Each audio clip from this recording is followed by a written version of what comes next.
تو حضور علیہ السلام نے آخر میں فرمایا کہ میں تمہیں سارے معاملات کی جڑ ہی نہ بتا دوں، خلاصہ ہی نہ بیان کر دوں؟ قلت بلا یا نبی اللہ، میں نے کہا اے اللہ کے نبی کیوں نہیں؟ فاخذ بلسانہ، حضور نے اپنی مبارک زبان کو پکڑا، فقال، اور فرمایا، کف علیک ھذا، کہا اس کو روک لے، اس کو کنٹرول کر لے۔ تو کہتے ہیں میں نے کہا اے اللہ کے پیارے محبوب صلی اللہ علیہ وسلم، جو ہم باتیں کرتے ہیں اس سے بھی مواخذہ ہوگا؟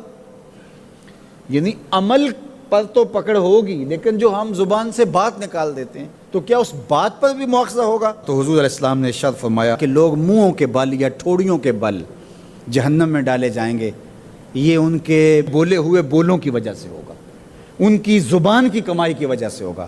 تو اپنی زبان کی حفاظت کرو تو جنت کا داخلہ مل جائے گا۔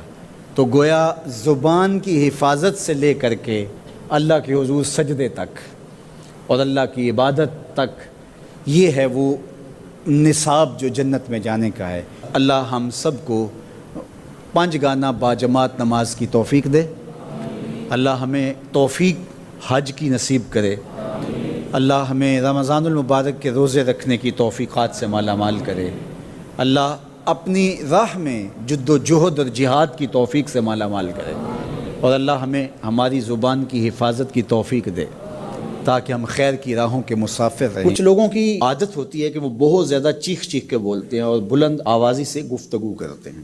یہ عادت بچپن سے انسان کے اندر پیدا ہو جاتی ہے، پھر آہستہ آہستہ آہستہ آہستہ یہ زندگی کا حصہ بن جاتی ہے، پھر وہ اپنے آپ کو روکنا بھی چاہے تو روک نہیں سکتے۔ اس لیے بچوں کو اس سے منع کر دینا چاہیے کہ وہ چیخ کر نہ بولیں، چلا کر نہ بولیں، درمیانی آواز سے گفتگو کریں۔ تو کہا اپنی آواز کو پست رکھو، اور یہ ممبر و محراب کے مالکوں کو بھی خاص طور پہ اس بات کا بہت خیال رکھنا چاہیے کہ ان کی آواز لوگوں کے کانوں پر بوجھ نہ بنے۔ آج کل تو یہ ساؤنڈ سسٹم لگے ہوئے ہیں، اور پھر ماشاءاللہ کچھ لوگ تو یہ ایکو کا بھی ضرورت سے زیادہ استعمال کرتے ہیں۔ سنجیدگی کے ساتھ، متانت کے ساتھ بات کرنا، سنجیدگی اور متانت کے ساتھ بات کو سننا، یہ شریعت کے آداب ہیں۔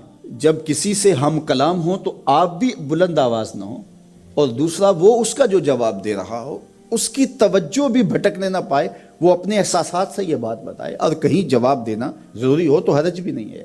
آواز کو معتدل رکھو، خوبصورت رکھو، تو جس طرح بولنے کے آداب ہے اس طرح سننے کے بھی آداب ہے۔ ویسے ماہرین کہتے ہیں کہ تیز آوازیں بندہ پونے گھنٹے سے زیادہ نہیں سن سکتا، یعنی اس کا سٹیمنا جو ہے وہ اتنا ہی ہے کہ وہ اتنا سن لے، برداشت کر لے اس کے بعد وہ تو الگ بات ہے، لیکن یہ ہے کہ وہ جو آسانی کے ساتھ سن سکتا ہے اتنا ہی سن سکتا ہے۔ تو اس لیے یہ جو لیکچر بھی ہوتے ہیں جو دنیا کی بڑی یونیورسٹی ہیں، وہاں بھی انہوں نے لاکھوں روپے دے کر کے دنیا کے ماہرین بلائے ہوتے ہیں مختلف مضامین پر، لیکن پیریڈ کا دورانیہ یہ نہیں ہوتا وہ 3 گھنٹے کا لیکچر دے رہے ہوں۔ انسان کی جو ہے وہ ایک کیپیسٹی ہے، اس سے آگے نہیں وہ بڑھ سکتا۔ اور مجھے بتائیے انسان کو بنانے والے سے بہتر کون بتائے گا؟ قرآن بتاتا ہے، کیا بتاتا ہے؟ وَغْضُضْ مِنْ صَوْتِكَ، اپنی آواز کو پست رکھو۔ باقی اس کے الگ احکام ہیں کہ اذان دے رہے ہیں، آپ کسی کو پکار کر رہے ہیں، جنگ میں رجز ہے یا کوئی اور بات ہے۔ ابھی لائٹ چلی جاتی ہے اور دور تک لوگ بیٹھے ہیں تو مجھے لامحالہ طور پہ اونچا بولنا پڑے گا۔ میری آواز اونچی ہے تو میں کوشش کروں گا آخری شخص تک آواز پہنچے، وہ ایک الگ بات ہے، لیکن اب یہ آواز ایسے ہی سب تک پہنچ رہی ہے۔ تو ان آداب کو جب ہم سمجھتے نہیں ہیں تو اپنی بات کو کچھ لوگ سمجھتے ہیں کہ زور سے بولیں گے تو لوگوں کے اندر بات اترے گی، ایسا نہیں ہے۔ بات زور سے بولنے سے نہیں اترتی، بات دلیل سے اترتی ہے۔ رومی علیہ رحمہ فرماتے ہیں کہ بادلوں کے گرجنے سے نہیں، پھول کھلتے ہیں بارش کے برسنے سے۔ تو بارش برسے گی تو پھر پھول کھلیں گے، بلکہ وہ جتنی آہستہ آہستہ برسے گی اتنی ہی جذب ہوتی چلی جائے گی۔ سہج پکے سو میٹھا ہو۔ اس لیے اپنے لہجوں کو خوبصورت بھی بنائیے، اپنے لفظوں کا انتخاب بھی اچھا کیے، اور اپنی آواز کو پست بھی رکھیے، لوگوں کے کانوں پر آپ کی آواز بوجھ نہ ہو۔